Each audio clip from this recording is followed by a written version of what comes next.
Chicken மட்டும் ஏன் எல்லாத்துக்குமே ரொம்ப பிடிக்குது? Chicken biryani, chicken 65, chicken gravy எல்லாத்துக்குமே சிக்கன்னாலே ரொம்ப பிடிக்கும். இன்னைக்கு சிக்கன் பிரியாணி என்னோட ஸ்டைலில் நல்ல உதிரி உதிரியாக ரொம்ப டேஸ்டியாக எப்படி பண்ணலாங்கிற டிப்ஸ் எல்லாம் இந்த வீடியோவில் சொல்லியிருக்கேன். அதனால் கடைசி வரைக்கும் பாருங்கள். இது மாதிரி வீடியோஸ் பார்க்கணும்னா என்னோட சேனலை சப்ஸ்கிரைப் பண்ணி வச்சுக்கோங்க. வாங்க வீடியோக்குள்ளே போகலாம். இன்னைக்கு சிக்கன் பிரியாணி எப்படி பண்ணலாங்கிறத பார்த்துடலாமா? நான் 1/2 கிலோ சிக்கன் வந்து எடுத்துக்கிட்டேன். சிக்கனை மஞ்சத்தூள் போட்டு 2-3 தடவைக்கு நல்லா கழுவி எடுத்து வச்சுக்கோங்க.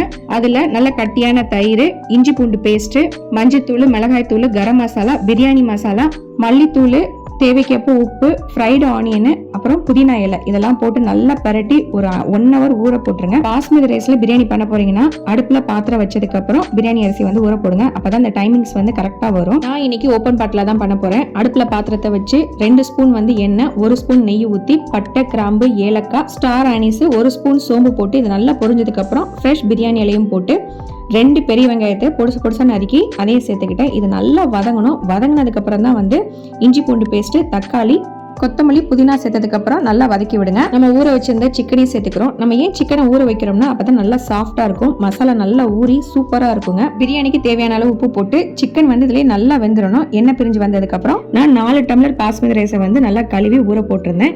4 டம்ளர் பாஸ்மதி ரைஸுக்கு வந்து 6 டம்ளர் தண்ணி ஊற்றணும். நான் 3 டம்ளர் தேங்காய் பாலும் 3 டம்ளர் தண்ணியை வந்து சேர்த்துக்கிட்டேன்.